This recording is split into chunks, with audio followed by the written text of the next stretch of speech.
Hello everybody and welcome to the Beatles Forever. Usually I do videos that have photography in it and I don't really get into the camera myself, but today I thought I'd do something a little bit different, and so I decided to show you some of my Beatles collection that I have.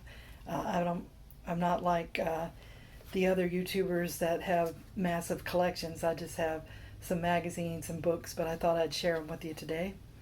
And first up is the Moho magazine, the music magazine, and it's a special edition of the Beatles with the Sgt. Pepper's 50th anniversary. And you'd think the whole magazine would be about that, but it doesn't really begin until the middle way of the magazine. So let me turn to that and I'll show you what I mean.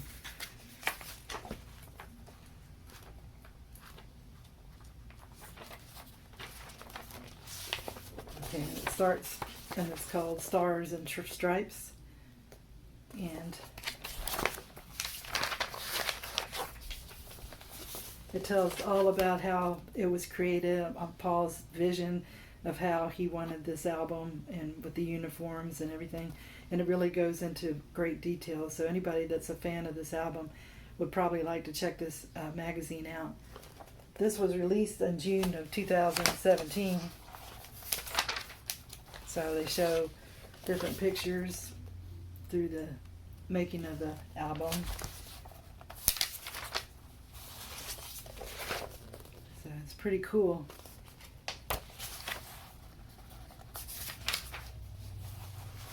And some pictures that I really hadn't seen before. So that's pretty interesting too.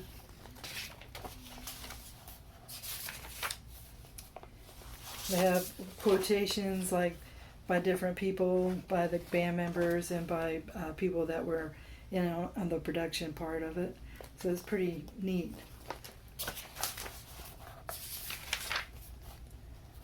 Then it goes through the songs on the album, so we get to hear information about that.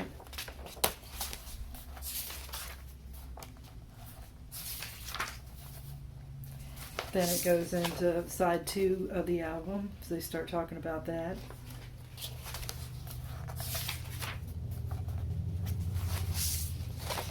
So you can see it's really informative. It's really a lot of things to read about this great album that they produced.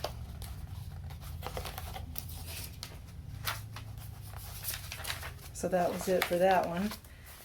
The next magazine I have is a special Rolling Stones edition, The Beatles, The Ultimate Album by Album Guide. And this was released, let's see, I don't know what year it was. It looks like September the 27th in 2019. So we get to see the Beatles album by album, which is really neat. From the beginning, which I really love their early stuff. I do love the older stuff too, but the early stuff is really some of my favorite stuff that they've done.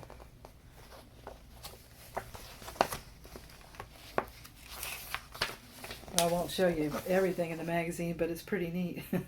Look at there, they look like they're having a blast, John and Paul.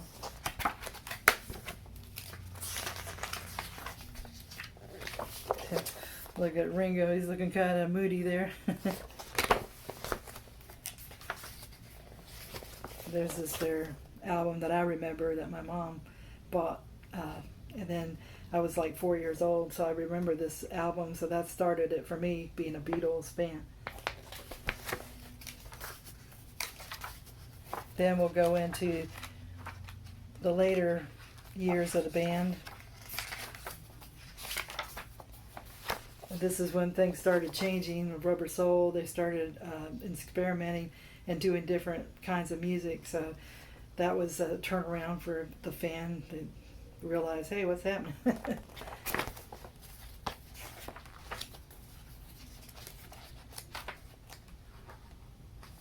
There's a great picture of Ringo and John and George and Paul all sitting around together. Pretty cool.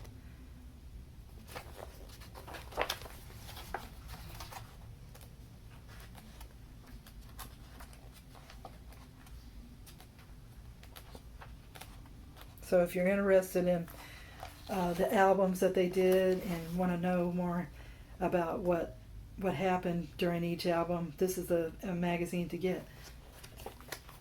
So that's that. That's a good one. And recently I just got this. I saw it at the CVS.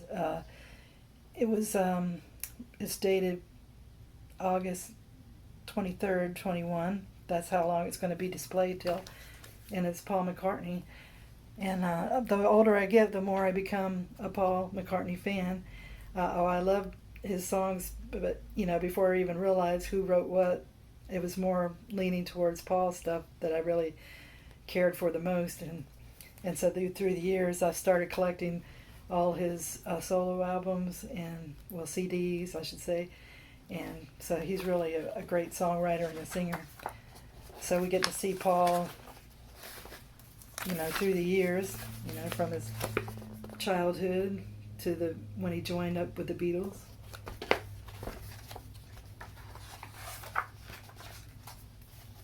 So if you're a fan of Paul's, you might want to check this one out.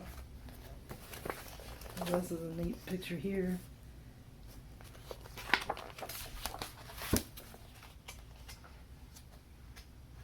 And this is a cool picture when they're trying to pick Paul up there. That's cute.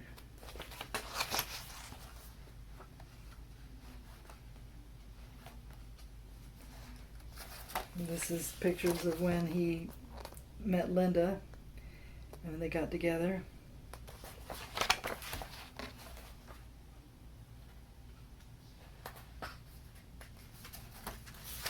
There's a nice picture of Paul there, saying the White Album's when friction started going between the band.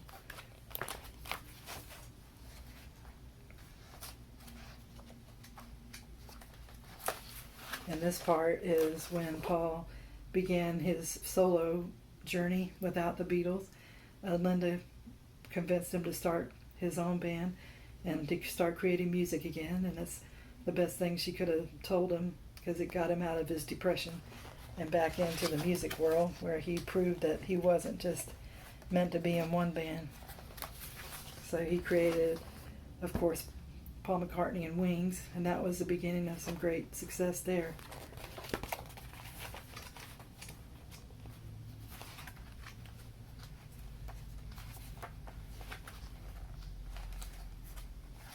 And then after that, his solo career, and then they talk about his solo albums, like McCartney and McCartney 2. There's just great materials in here, so anybody that loves Paul McCartney should check out this magazine. It's pretty neat. Next up is The Beatles, The Ultimate Guide to Every Album, Private Moments with the Band, and the British Invasion 55 years later. And so this was out on May 29th of 2019. So the cover's really cool on the front cover. And then the back cover is them all together. And this is a really neat picture. People have seen that from the movie, from their first movie.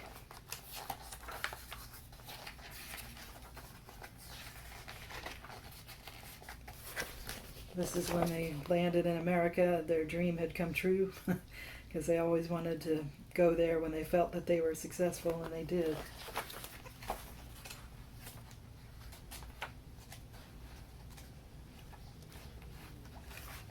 And this is the part where they began their movie careers with their albums.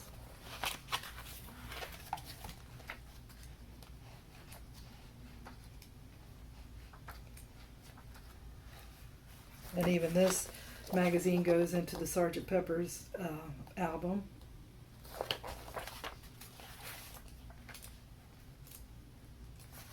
Then this is the Magical Mystery Tour.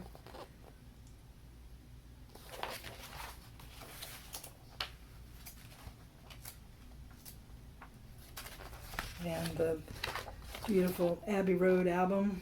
I'd sure like to go across that street, wouldn't you? That's something else.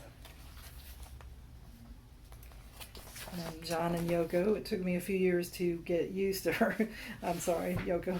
But she seems like she's not so bad after all. And he must have really loved her because they spent many years together. Ringo Starr. Always smiling most of the time.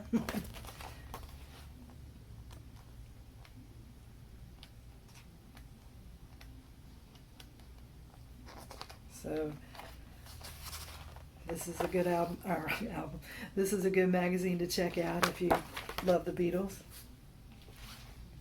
And we're getting near the end here, so we're getting near the end of the magazines. Don't worry.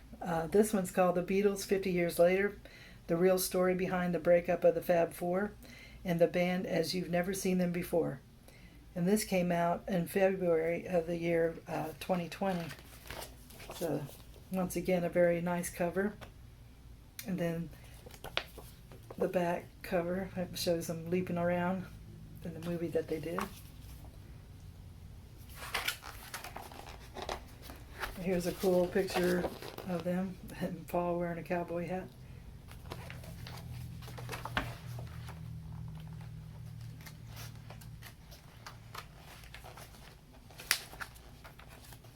This first part of the magazine tells how they all came together, and I think everybody really knows the story by now, but it's always good to keep it going because there's new fans every day and they don't know how that came to be.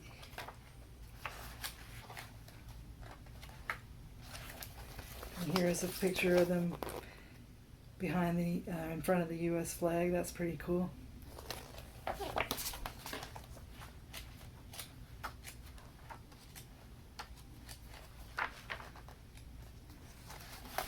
Here's when they're trouble in India, when they don't agree with the Maharishi and they all decide to go back home.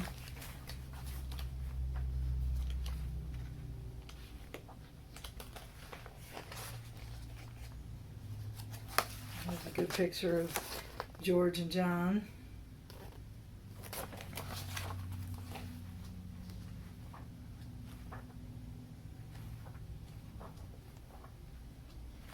This is when they were near the end of their career. It's a sad time to see. I wish they could have stayed together much longer because I'm sure they would have really come up with some really fantastic stuff. But you could see in their solo albums just how good they were. They still have plenty of material to do. Paul.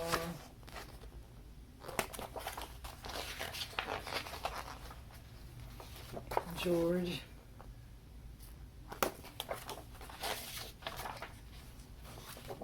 And Ringo.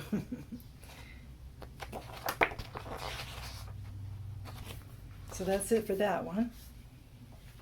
And then we have the John Lennon tribute to a classic rock icon 40 years later. It's hard to believe that it's been 40 years since the death of John Lennon. It's such a sad thing to comprehend that this lunatic shot him for I don't even know the reason why, just because he was jealous of all John had and he didn't agree. He thought he was being fake because he talked about every man and then he had more than most men. And I think he just wanted to be a celebrity, just like Hinkman and all those crazy lunatics. And this magazine came out on February the 1st, 21. So, steel and glass.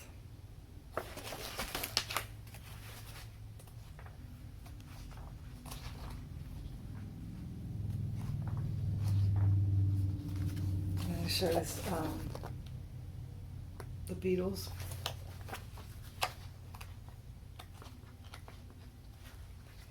And I keep going into the Sgt. Pepper.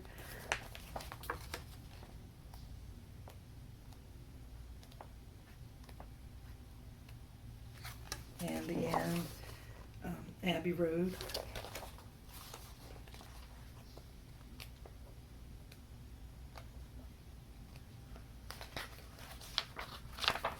Then it begins with John getting into his own career as a solo artist with Yoko.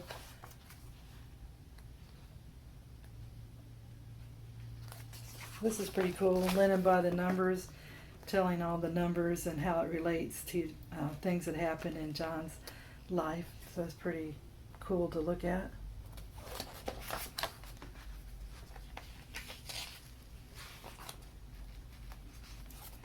And then this shows the political side of John and Yoko.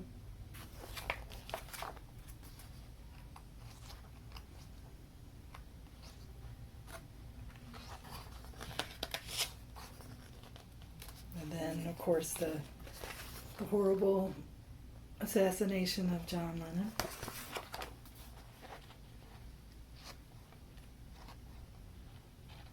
And then at the end it has a quiz about John Lennon that any true fan would probably know all the answers to.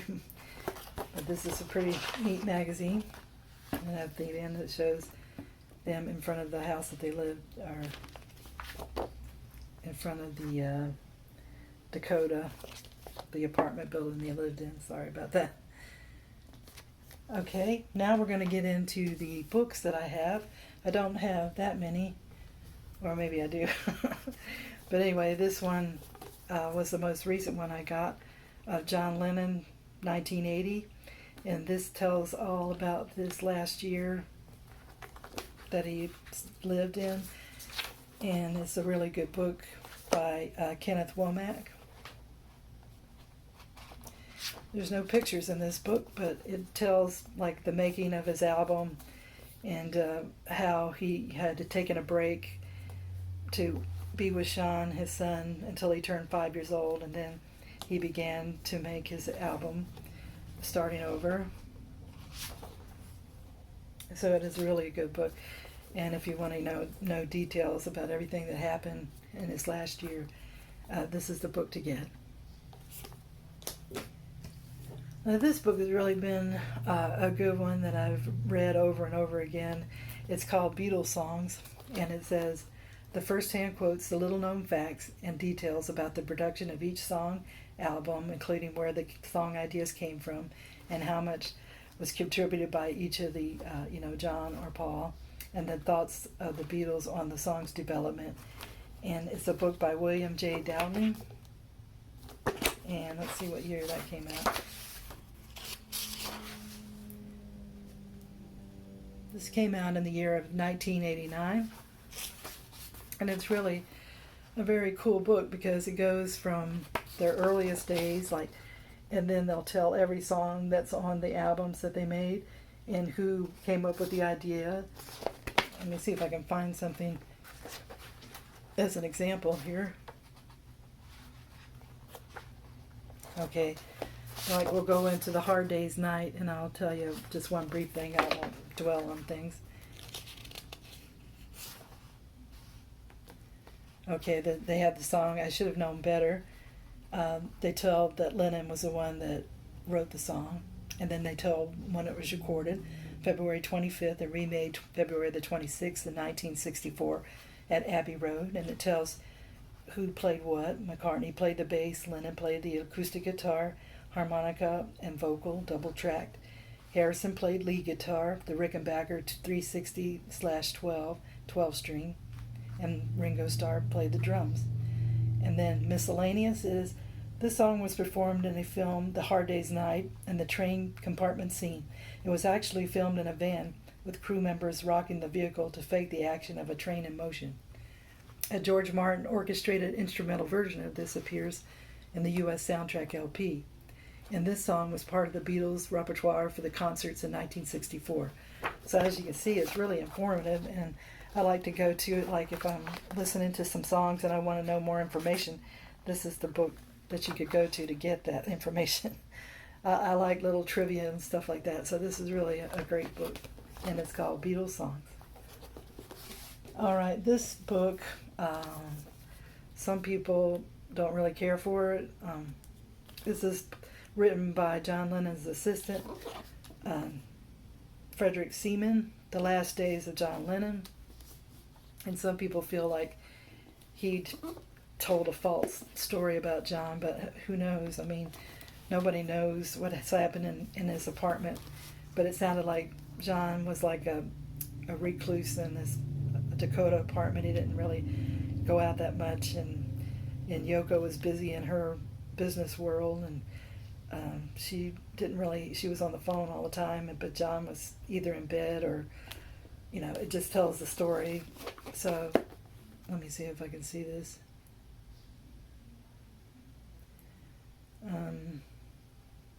Like the last part says, the author reveals in great detail the little-known side of John Lennon, a man tormented by insecurities, self-doubt, and unfulfilled desires. Trapped in a tragic marriage and haunted by demons from his spectacular past, Lennon retreated into his bedroom sanctuary behind his double doors and darkened windows, while Yoko managed the family's multi-million-dollar business from her downstairs office.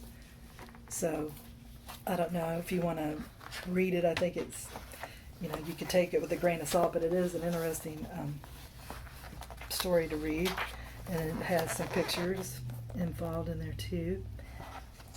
So that's pretty good, neat to see, John and his family in the later years after the Beatles.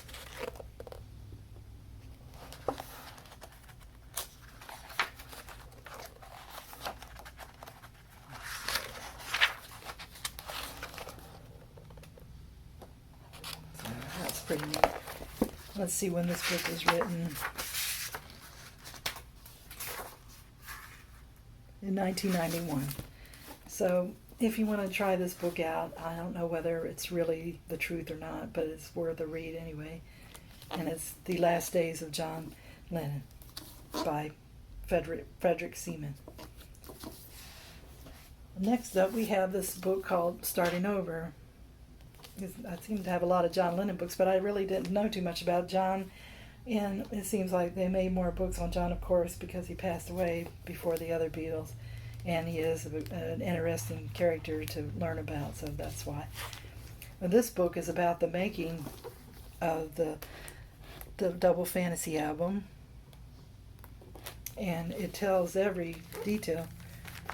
And this book is by Ken Sharp. So if you want to get down and learn about every aspect of this Double Fantasy album, this is the book to read. You hear from all the people that were involved, the musicians, the engineers. I don't think Yoko said anything, but they talk about her a little bit too.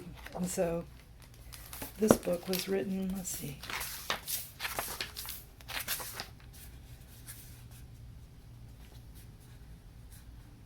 in 2010 by Ken Sharp, Starting Over. So that if you're a big fan of the Double Fantasy, and also about learning about John Lennon and what was happening in his final days, this is a book to read. And then I have this interesting book that's called John Lennon, The Letters, and it's edited by Hunter Davies. Well, it's edited and with an introduction by Hunter Davies. Get this out of the way.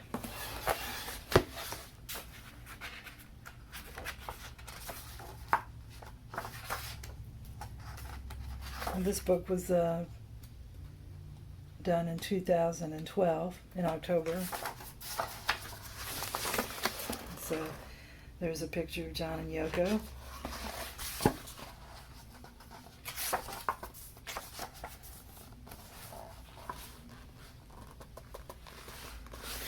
This is John and Julian when he was first born. So it shows all the letters that John wrote in his day. This is the typewriter that he wrote most of the letters on, so that's pretty interesting. They tell a biography about him, and there's his Aunt Mimi, and that's when he started to draw. He was very talented in doodling and doing his drawings.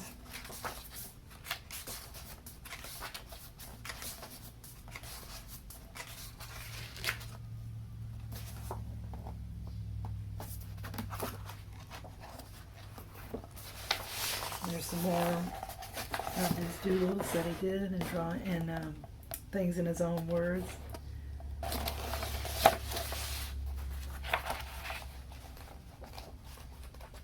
So if you want to feel like you received a letter from John, you could see how talented he was. And it goes through all the years.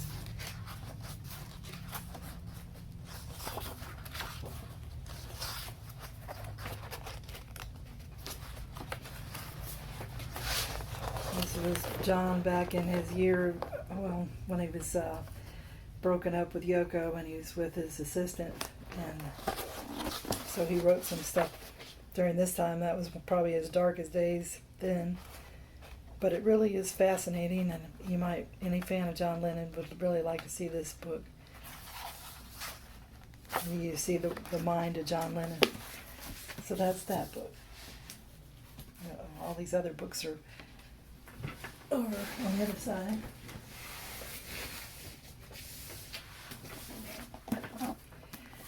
Okay, here's the book that Paul McCartney and Yoko despise, John Lennon, by Albert Goldman. They really say don't read this book because it's not true, that it paints John in a really bad light. This was written in 1988.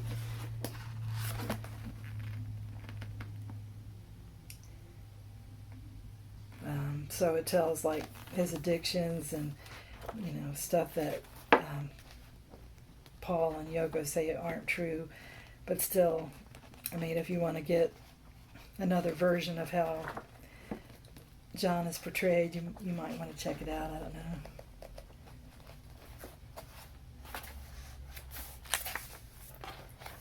So it's been a while since I've read that, so I can't remember all the bad things. But that's just another book that I got about John. Okay, and my sister gave me this book, again, the cover wasn't on it, Paul McCartney by Philip Norman. And this tells all about Paul McCartney, which I love, Paul McCartney.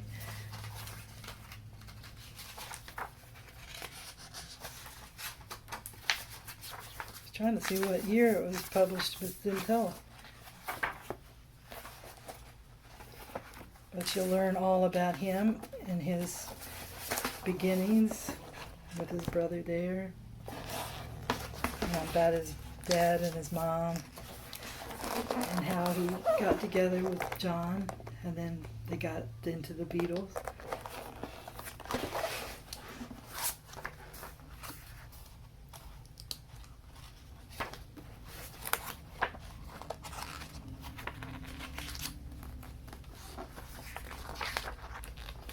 This is a cool picture of the bus that the Wings started in when they first started out.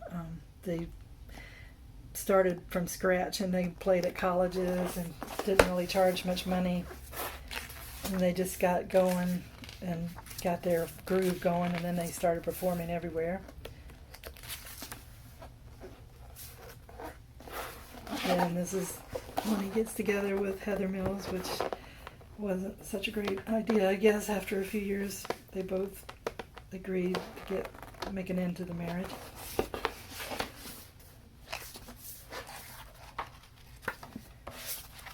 But you'll learn all about the man, Paul McCartney, so this is a good book to read. That's Paul McCartney by Philip Norman. Here's an interesting book, The Beatles in London. Like, if you would ever go to London and you want to find everything that is related to the Beatles, this is the book to get. I don't really think I'll be ever going to overseas, but maybe, who knows, maybe one day. And this book was written in 2008, but I think it's an update. So, like, you really need a magnifying glass in some of these things, but they'll say you're here, and then it shows all the landmarks around it and tells things about it.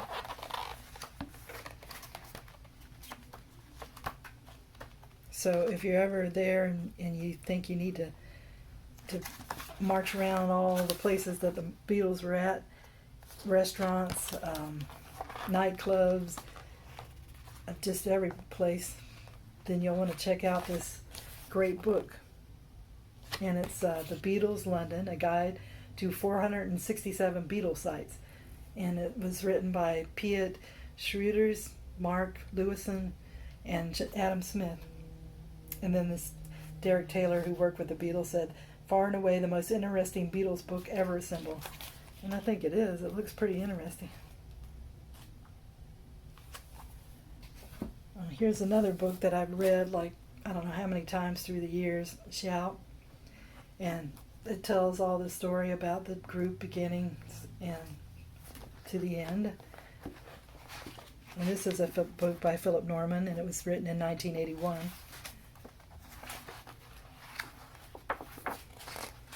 So if you like to get to the beginnings of the Beatles and then through their years as Beatles, this is the book to get. And that's Astrid, the one that took the picture of the Beatles in their leather outfits and then convinced them to change to the mop top hairdo.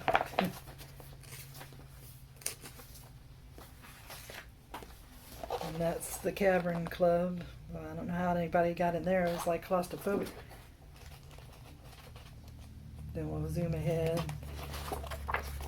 The manager, Brian Epstein, seemed like a nice man.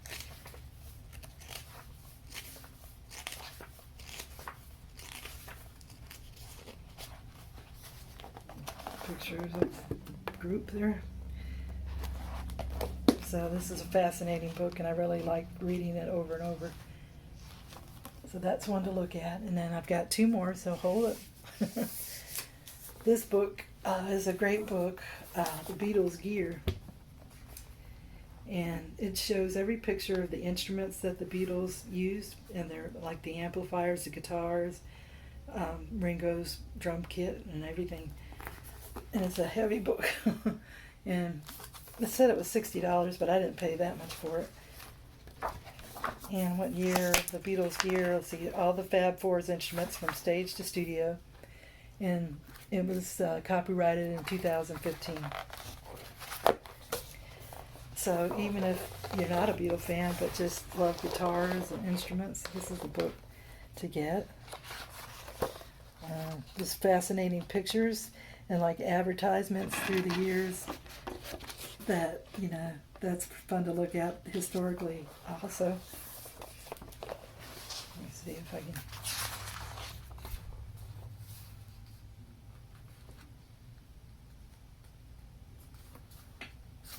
Here's the guitar that George Harrison played. It's a big one. Very nice looking. That was in the year 1963.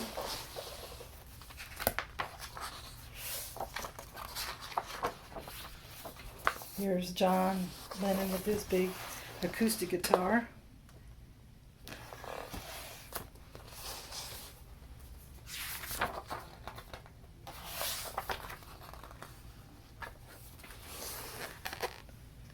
And there's George's Rickenbacker guitar. Wasn't that a beauty? 1964. This is a great picture of George putting the strings on his instruments.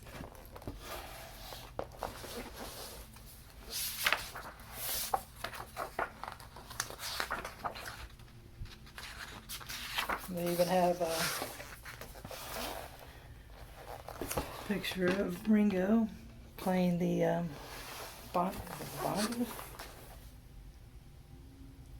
Yeah, bongos. This is a Ludwig bongo. I was trying to find a picture of Paul. Oh, here we go. This is the 1961 Hofner bass.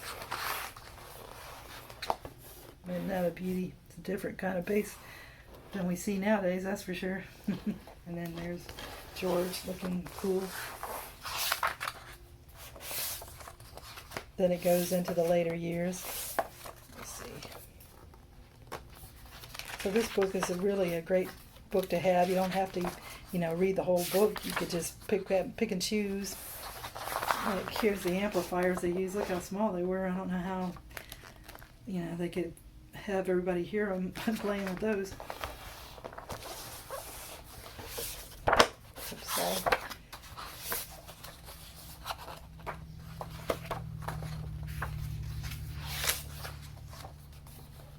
Here's a great picture of the band in different poses there with their instruments.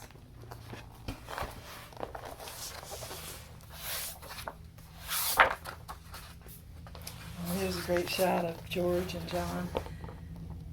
It's neat to see John sitting at the piano because you don't see many pictures of him doing that. So this book is really fascinating, and I'd recommend it. It's really, it's a big one, but it's a good one. So you might want to look into this one. The Beatles Gear, all the Fab Four's instruments from stage to studio. And this one says by Andy Babuke. All right, and last but certainly not least is another giant book. The Beatles, the Anthology book. Now, I saw this on TV when it first came on. Was it in the 80s? I think it was in the 1980s. And it was on like for 4 nights or so. And they played all the beginnings and the end of the Beatles, the Anthology. Then, of course, I had to get the DVD. And then I thought this book really looks great, so I need to get this book. And it's really in-depth. Like the print, though, I do think some parts a magnifying glass is needed. For me, anyway. So they go through every Beatle. Here's a great shot of John making a cup of tea. That was a long time ago. So they have like interviews with the band, and then they tell, in their own words, just what happened at different times in their career. And it's really fascinating. It's like sitting down with the Beatles and letting them tell you their story. There's John and Cynthia. But this book says it's by the Beatles, and so sure it is. And I'm glad that they got to tell their story in this great book.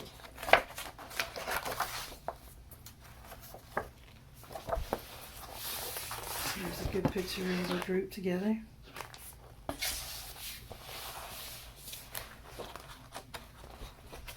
So if you like the Beatles, you love the Beatles, and you want to know much more about them, this is the book that really goes really in depth. You go through the beginning all the way to the end, and there's great illustrations and photos, and it's just everything you want to know about this wonderful band. So I highly recommend this book. So that's the end of my Beatles book show here. That's quite different than what I usually do. I hope that everybody liked it, and I'll probably, I don't have anything else to do for that, so you won't be seeing anything like this anytime soon, I don't think. But thank you for tuning in. If you liked it, please give a thumbs up or subscribe if you could. And I wish everybody a great day, and tune in again soon for another episode of The Beatles Forever. Thank you. Bye.